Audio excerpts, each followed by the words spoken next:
Ayan, so saksak natin, oh. Ayan, saksak. Tapos, ayan siya, standby. Pindutin natin. Dapat magkulay blue yan. May kulay blue. Dito tayo sa my screen. Yun, labas yung logo ng Divan. Ayan, labas yung logo ng Smart.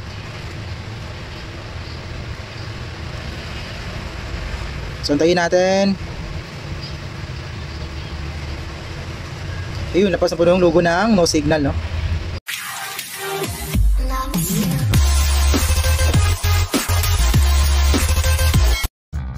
So ayun, mga araw sa inyo lahat mga paps. So welcome back sa ating munting channel. So medyo natagalan tayo na mag-upload ulit kasi doon tayo nag-focus muna sa ating main channel eh. Doon muna tayo nag-upload, no, kasi medyo matagal na rin tayo nag-upload doon. So meron akong konting recap dito sa ating ginagawa ngayon. Balis ng ano to, Divan 43 inches Smart TV, no. Ayan, ito yung kanyang ano eh, saan na yung, pakita natin yung model, saan na yung cover nito, nakalimutan ko saan nalagay ah. So dito pala, ito yung kanyang model. Ayan, ako ang labo ah. 43 DTV 800. So ito yung kanyang model. Tapos yung problema nito, ano, meron siyang display, pero ang problema is meron siya, makakaroon siya ng bar lines na sasabay dun sa kanyang picture na lalabas sa kanyang screen. Bali, nagawa na natin to, nagawa natin ng paraan. Hindi po siya nakuha dun sa kanyang tape method. Hindi po mabara yung tape method, no? Kasi both side, kung tatanggalin mo yung kanyang cable, it's either left or right. So kapag ito, kasi nakabaliktad to, nakatalikod sa atin, pag itong left side tatanggalin natin, meron din siyang display sa may, dito sa may side na to, sa may right side natin, meron siyang display, pero meron siyang bar lines, tapos meron siyang flicker. So kung ito naman nakakabit, tapos itong right side naman natin yung nakahang, wala po siyang display, totally wala talagang makikita dun sa kanyang screen. So ang ginawa ko, nag-tape ako dito, ito yung dito sa may side kasi yung kanyang mga clock at saka swapping voltage. So nag-tape ako dito. So ganun pa rin yung problema, magkakaroon pa rin siya ng bar lines habang nakakaroon ng picture, no. So kung dito ako nag-tape, tinanggal ko yung tape dito sa my left side, kinabit ko yung tape dito sa my right side. So walang display, wala po siyang display. So ito, kita nyo naman, tingnan nyo. Yan, meron na po yung display, yung no signal dyan. Kanina yung no signal na yan, ano yan, pressing yan, tapos meron siyang bar lines na sumasabay habang lumalabas yung kanyang no signal. So meron siyang problema na hindi natin nakuha. So pinutin muna natin dyan. Ayun, meron siyang linya. Dati kasi niyan maliit pa yan, ngayon lumaki na. Wait, ayun, yung linya sa may gitna, hindi natin makukuha yan kasi nung tinignan natin yung mga source scope niya, okay naman. So nasa panel na po yung problema na yan. Mariresolve yung problema na yan pag magpalit tayo ng bagong panel, pero sa ngayon wala tayong available na ganitong panel, no, and medyo malaki rin yung gagastusin. So ito pala yung kanyang hybrid mainboard. Ayan, pinagsama na yung power supply at saka yung kanyang mainboard, tapos meron siyang T-con, tapos meron siyang meron siyang top board, left and right, EUO yung kanyang gamit, at saka EUO panel din yung gamit nito. So mapapansin nyo naman dito, yan, meron na po tayong bypass dito, meron na tayong ito, meron na tayong modification na ginawa kasi nga hindi natin siya makuha sa tape method. So ang ginawa natin is modification dun sa kanyang swapping voltage LC1 LC2. So wait, yun, ready na yung tester natin, no? So ito pala yung kanyang swapping voltage. Ayan, pakita natin, ito yung dito tayo nag-modify pangit na yung camera natin sa may ang ginagamit natin na cellphone dito. So mapapansin nyo dito, hindi pa natin troubleshoot, meron tong capacitor, resistor pala, sorry.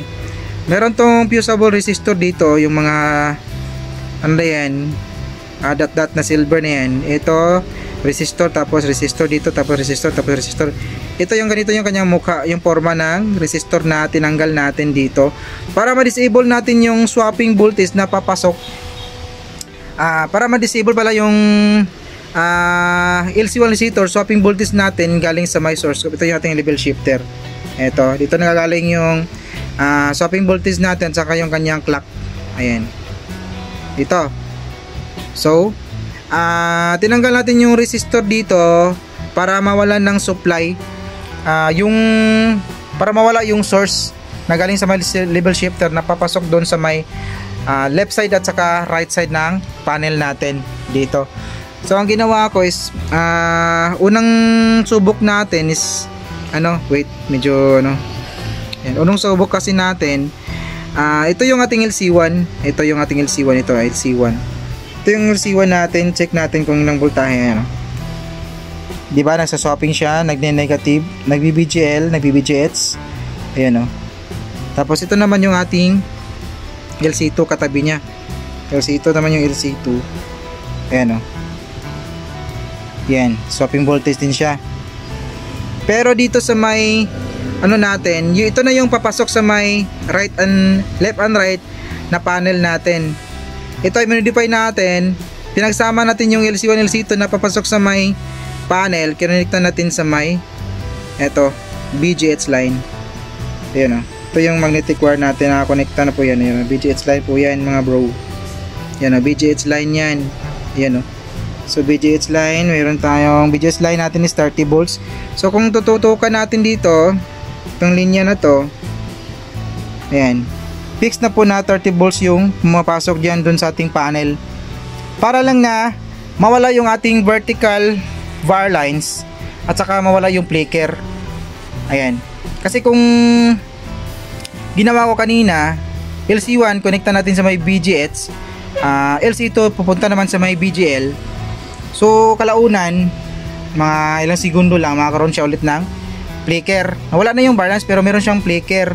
So yung ginawa natin is doon tayo sa may second option kung paano i-modify. Second modification natin, napagsamahin natin yung LC1, LC2, tapos connecta natin sa may BGH line.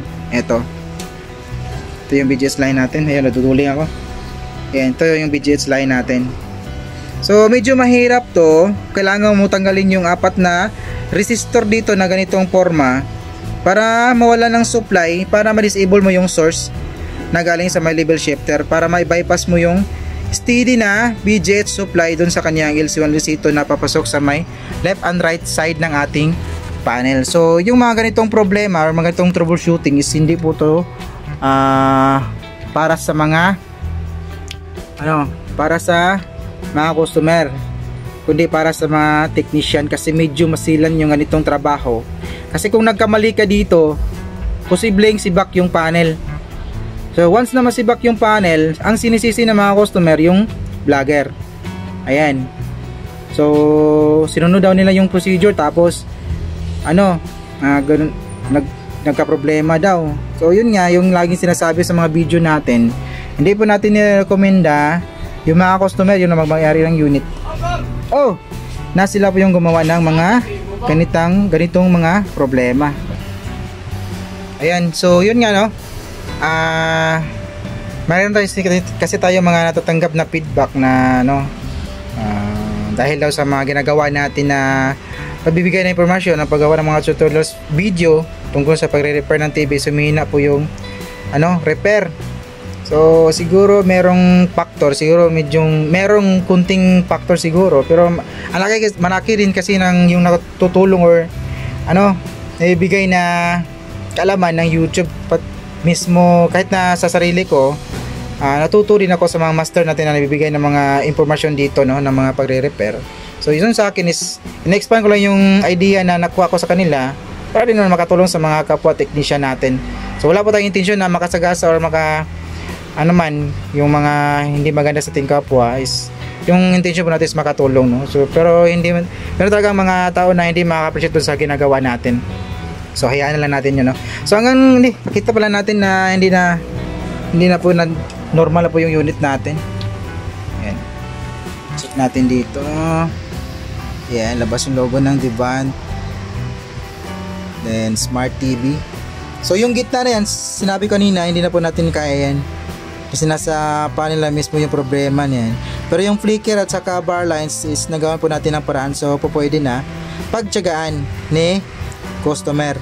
Ayan. So yan hanggang yan lang yung kinaya natin, Yan o. So, wala na po yung bar lines, wala na rin yung flicker. So, hindi ko ito malagyan ng ano kasi sira kasi yung ano natin eh. Yung DVD. So, maganda sana kung ano. Di bale, testing lang natin. Close lang muna natin to tapos final testing tayo, no?